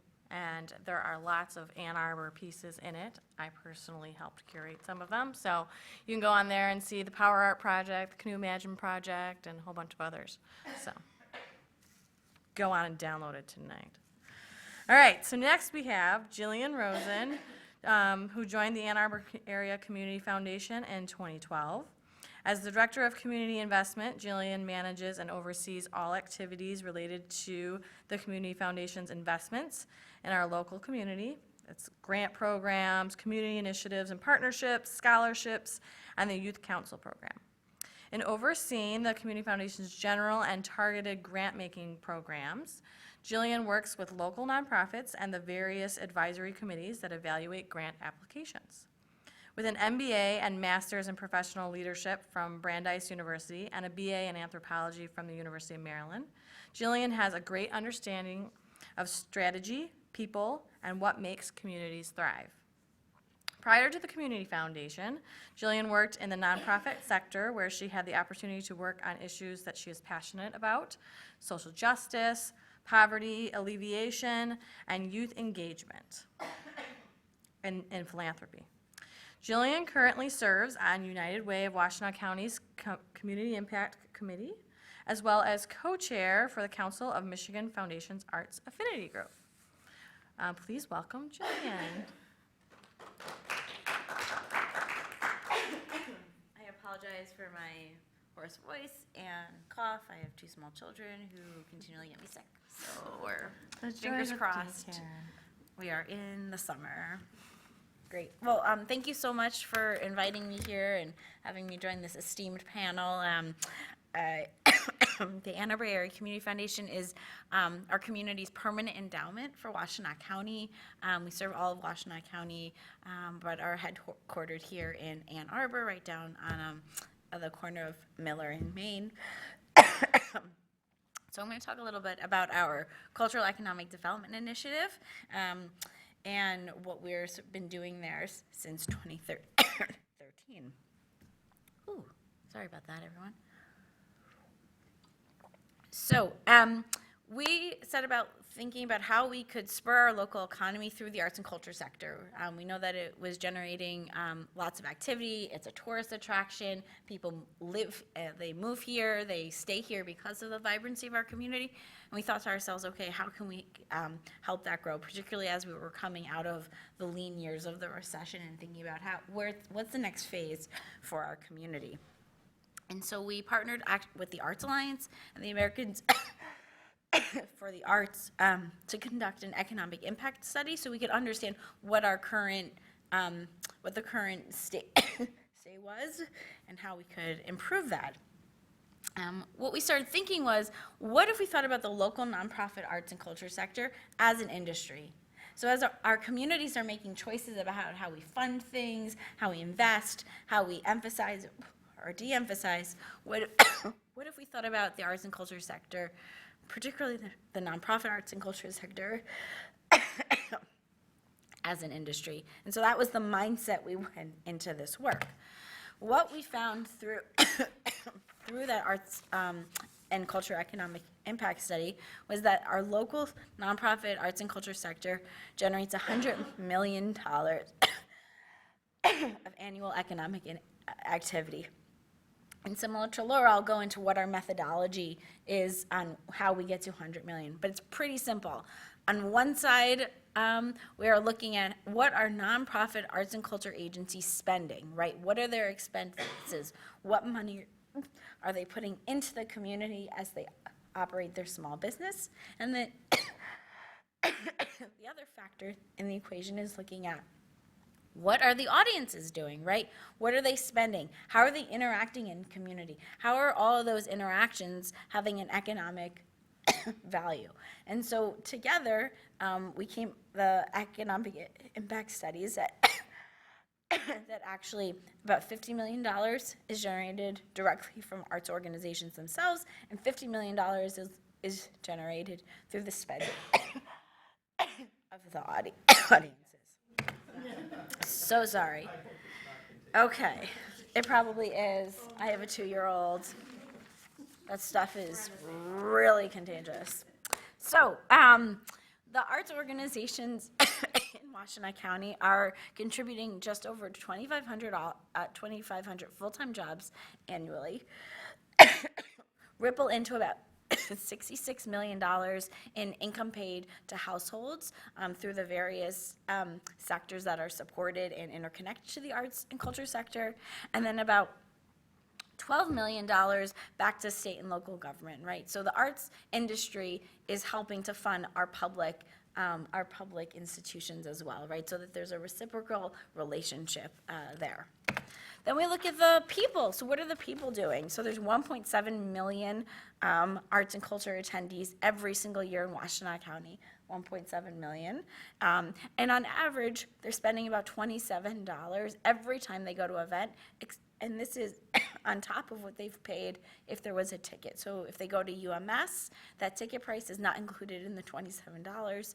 That's extra and above what they spent to actually go and attend an event. If you are coming from out of town, a tourist, right, a day or overnight tourist, that actually bumps up to $41 what they're spending in our local economy. So this is all to say, art is community, right? I think I'm probably preaching to the crowd here, right? Art is community. We all want to be part of it. And so what we invite all of you here, commissioners and residents of Ann Arbor, is to join us. Go to an art event. I've listed a few here that we funded in the last couple of years that are new and burgeoning, but everything isn't about new and burgeoning. It's also about going to the Ann Arbor Art Center and going to the River Folk Music Festival and going to the Riverside Art Center in Ypsilanti. And art is, again, community. And so we want everyone to participate in that ways that is comfortable and exciting to them. I'm also going to take a shameless plug and invite everyone here to join us at our annual community meeting on Monday, May 8th, starting at 5:30. It's free and open to the public over at Washington Community College, Morris Lawrence building, and we'd love for you to join us there in another version of community. So thanks so much for having me, and I apologize for my voice.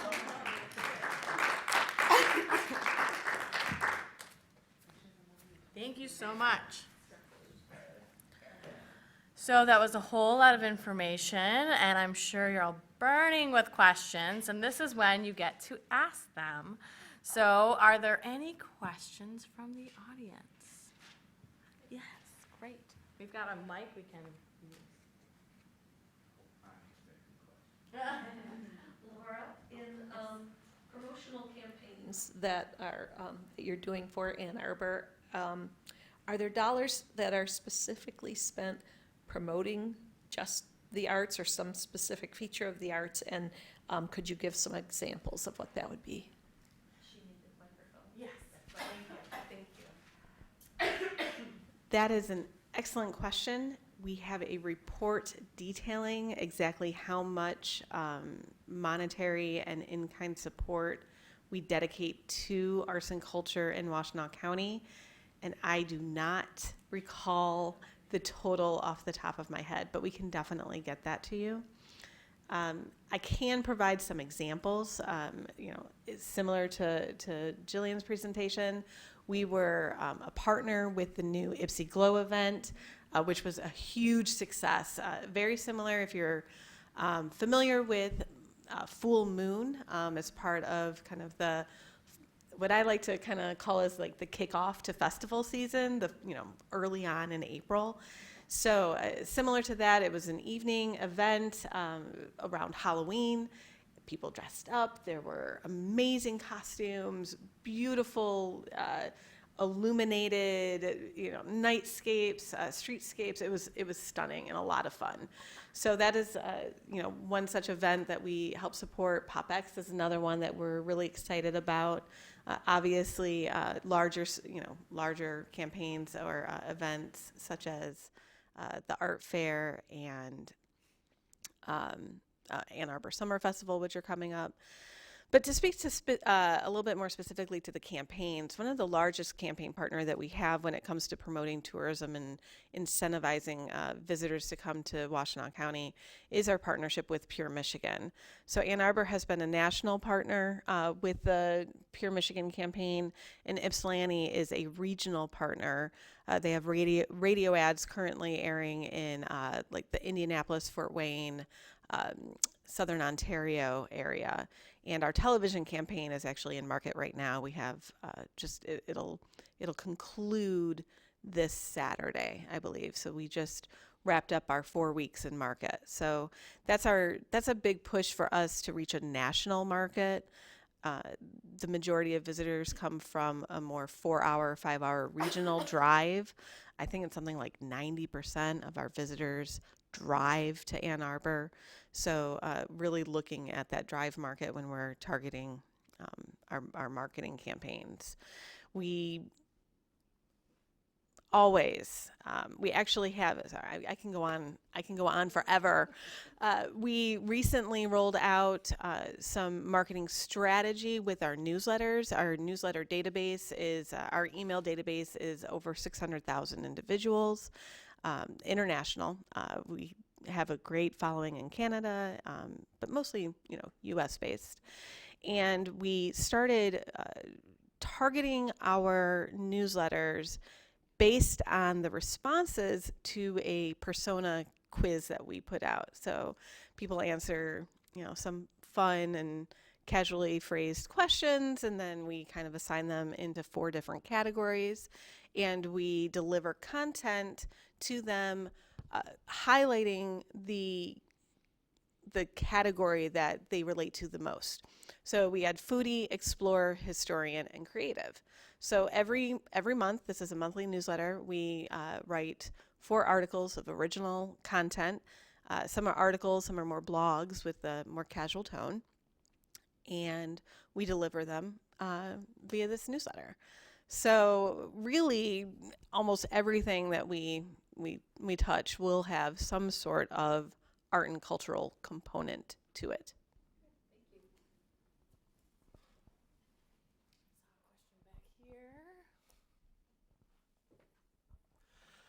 Thank you. I wasn't able to memorize the CVB's numbers well enough to compare them to the Community Foundation's numbers.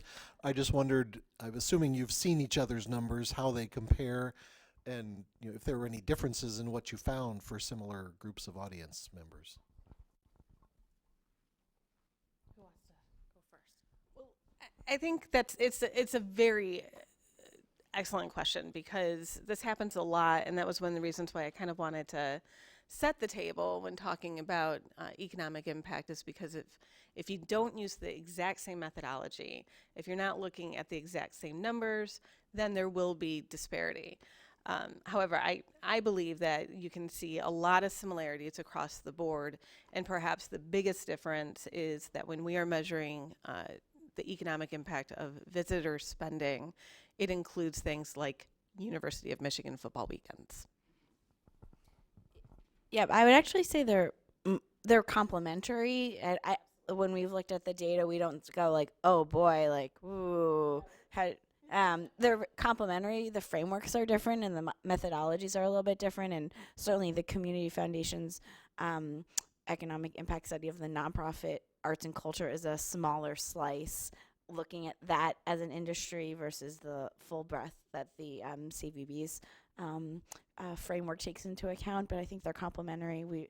Our CEOs meet. They've seen the numbers. We don't see them as in contrast with each other. They just help to tell different layers of stories, I would say. Other questions? Thank you. I love your presentations, and thank you so much for doing this. We get a lot of questions that aren't easy to answer. We're talking about tax dollars and public art. So I feel we're of the same tribe, and I really feel we're in family, but I want to throw you some tough questions that I get. And it has to do with whether public art or art is a luxury or a necessity. That my neighbor says, I love art. I have a lot of art, but when my roof leaks, I have to fix my roof before I buy a painting. And shouldn't the city do the same thing? So why shouldn't the city fix the roads before they spend money for sculpture? How would you answer my neighbor who loves art, but he says, I've got to fix my roof? John.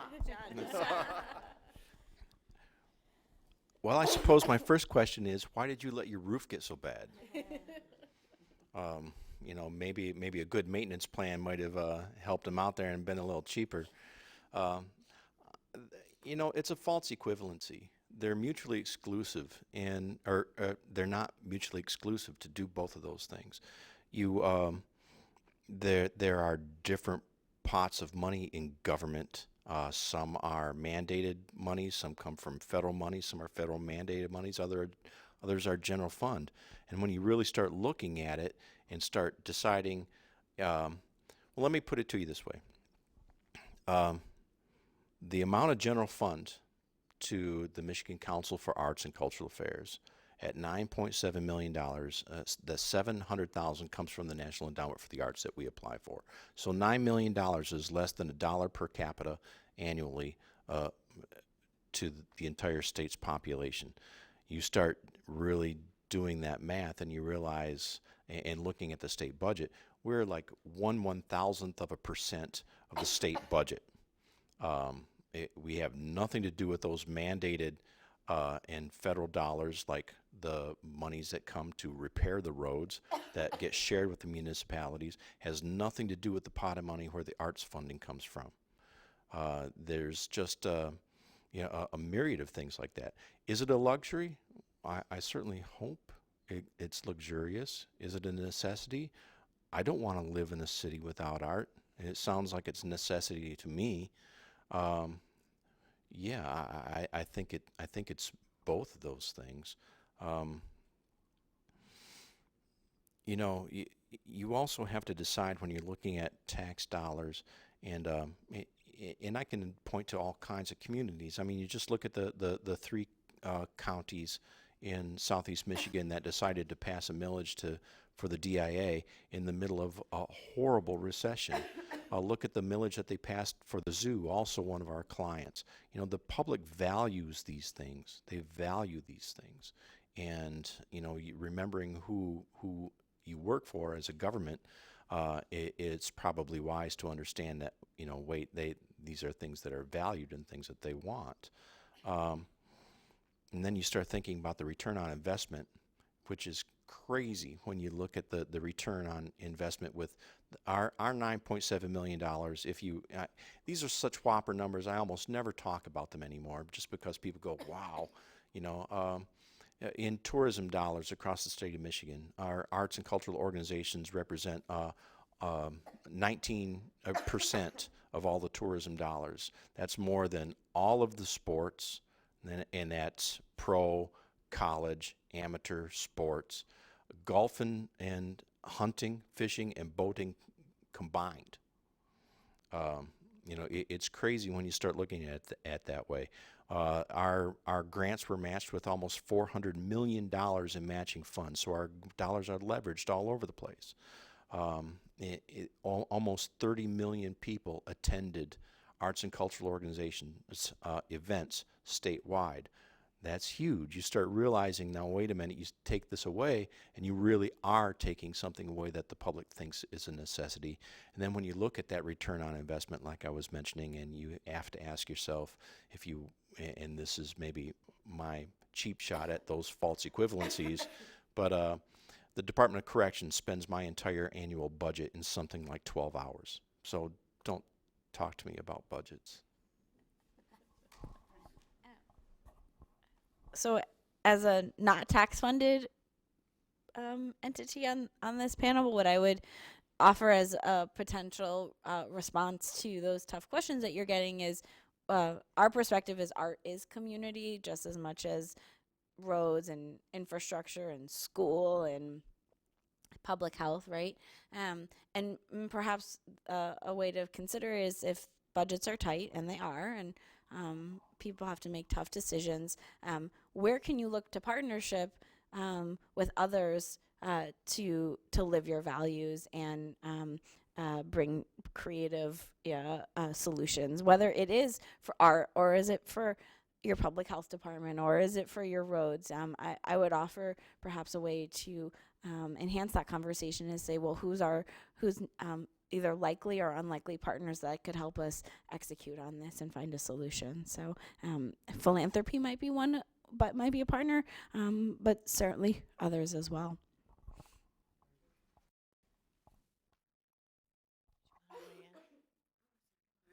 Okay.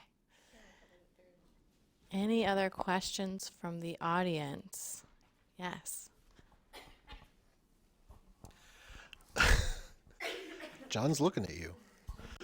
I have a question for John. I downloaded the app while you were talking. It looks really cool. We've talked about how we can help people find the public art that we have, and it looks like you have the way, so that's great.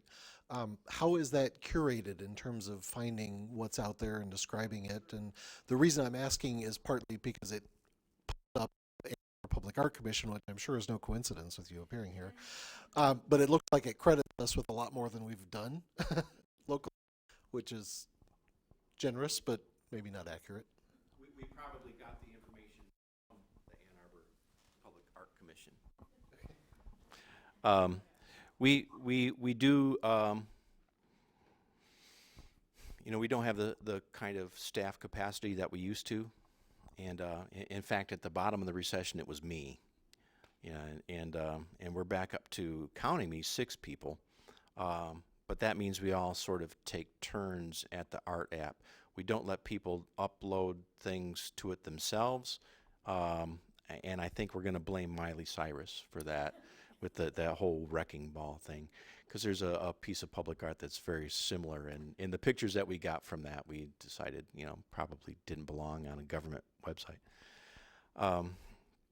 So we get suggestions from the Ann Arbor Public Art Commission. Look at these things. Here are the photos that we have of our pieces in the city. And then we look at those, research it if they don't have information on the artist themselves, so that we can put that information up online, and then we upload it. So it all comes to us first.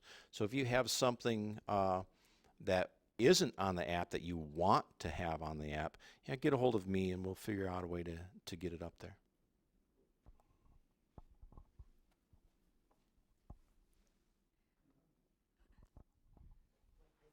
Ladies, don't you have one question?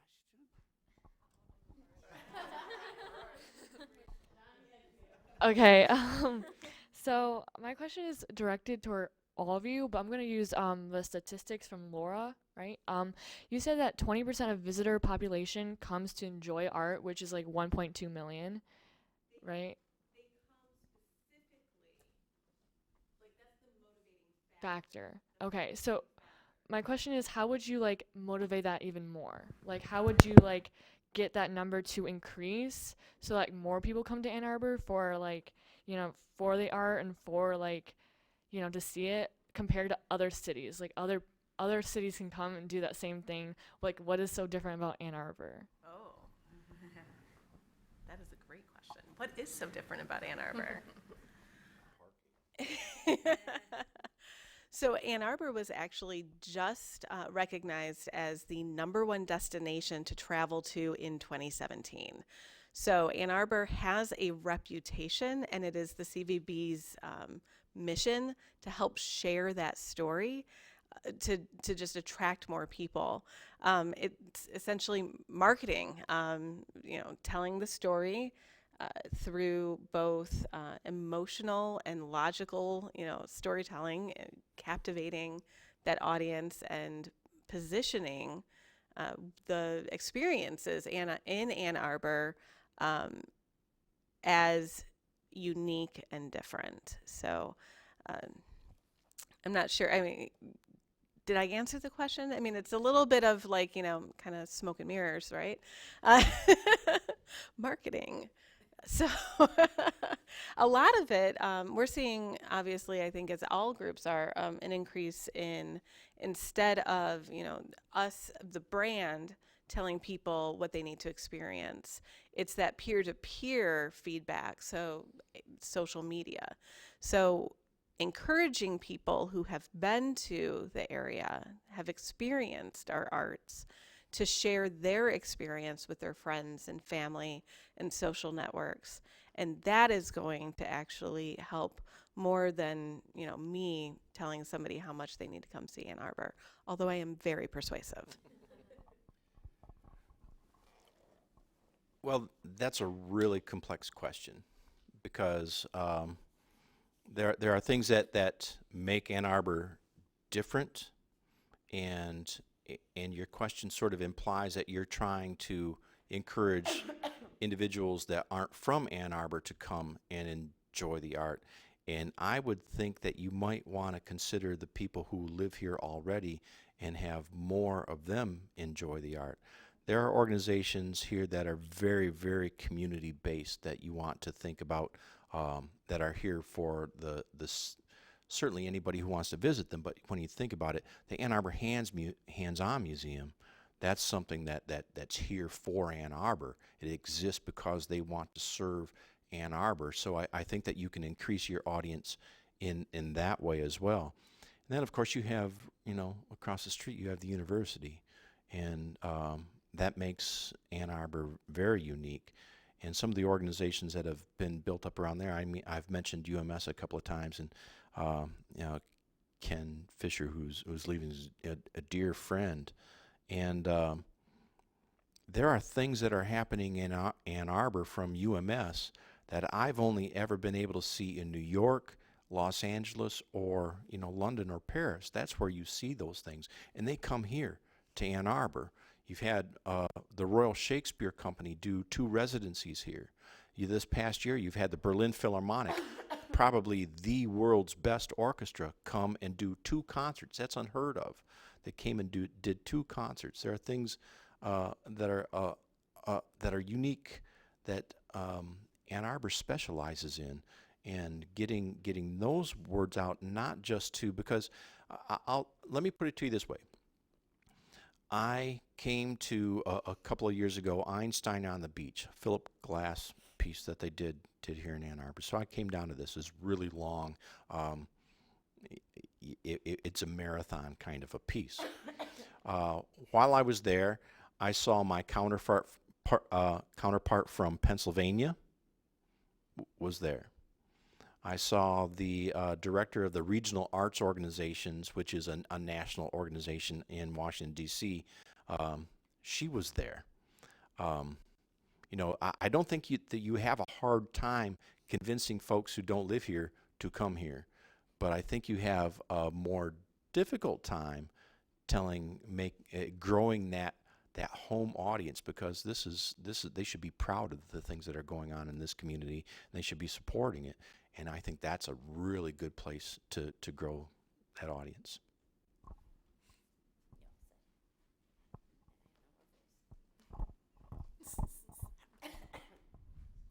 Any more questions? This will be our last question, John. Thank you. And thank you for your questions before. And you actually have brought up some of the things, how I respond, because I told you about my neighbor who has a leaky roof, and he would certainly fix his roof before. Well, he has a bicycle. And you talk about parking. He considers parking a luxury, not a necessity. And if we look at this building, we don't really need this building. We could be living or meeting in a Quonset hut. But that's not who we are, you know, and we don't need any parks in town. They're a luxury, or are they? And so that adds into what you're kind of saying. You know, should we fix the roads? Absolutely. Should we have police officers? Absolutely. But if we're going to build a fire station like we've proposed, you know, why don't you do it creatively? Why don't we make it unique? You know, that we go into homes, and I'll tell you, a 4x8 sheet of plywood over some sawhorses would be a dining room table. But none of my friends have that. That's all they need, but they don't, because that's not who they are, and that's not who we are. So I apologize about the tough question, but I wanted to hear your answer. I want to give you another question that we frequently get. We care about a creative economy. We've talked about it, that we want artists to be able to live here and make a living here making their art. So why not pick Ann Arbor artists over artists from New York. So if we're going to have art, why not give our artists a job? So would you like to address why should we give an opportunity for somebody in New York who doesn't pay any taxes, doesn't support local, shouldn't we give our local artist more of a leg up? Anybody?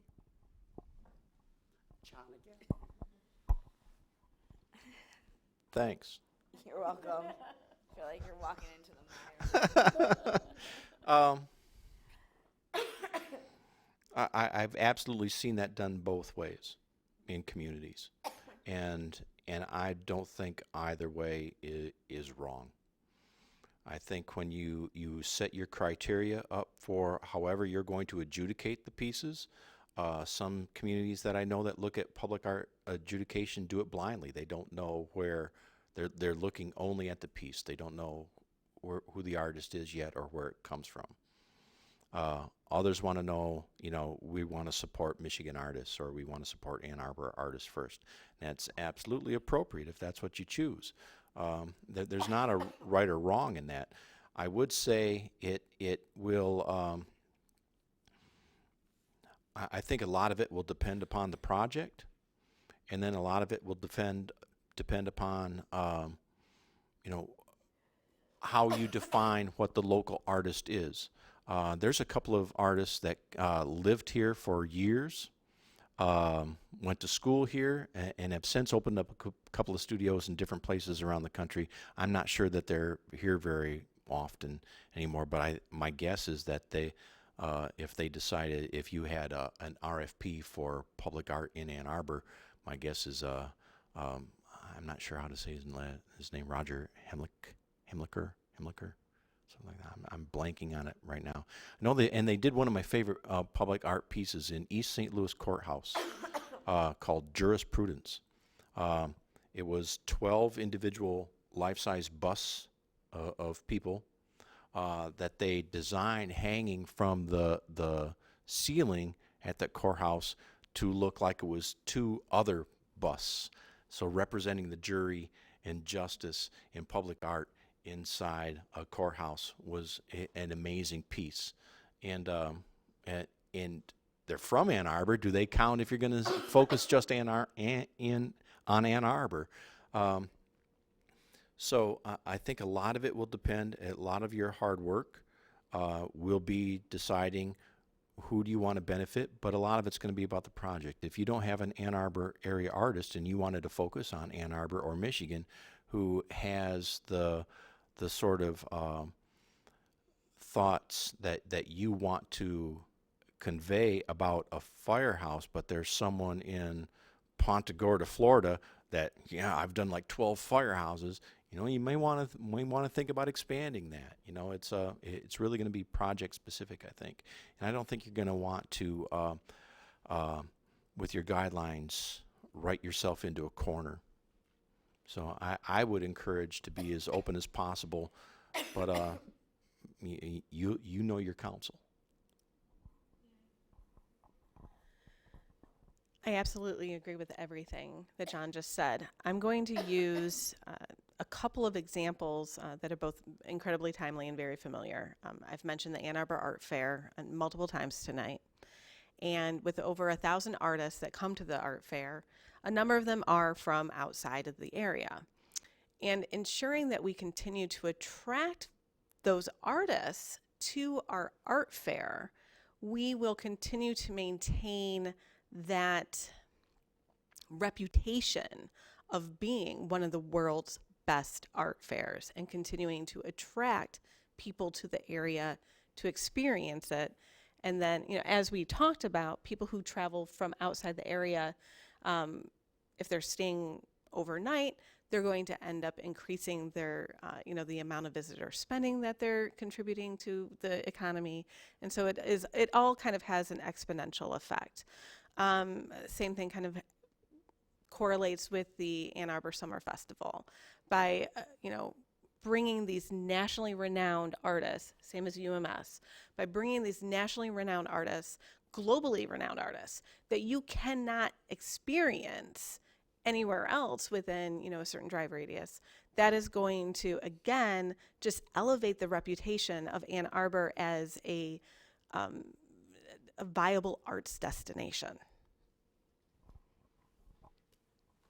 I think we'll end there. I have some.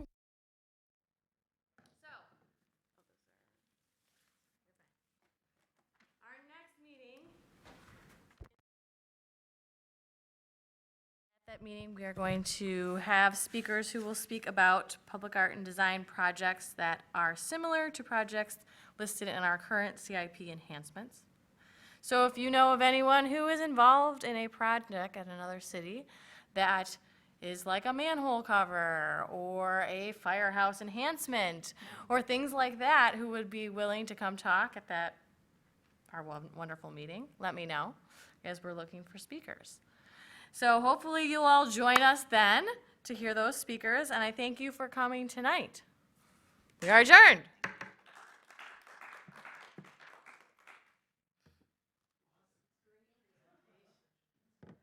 And am I supposed to put the closing video on? Am I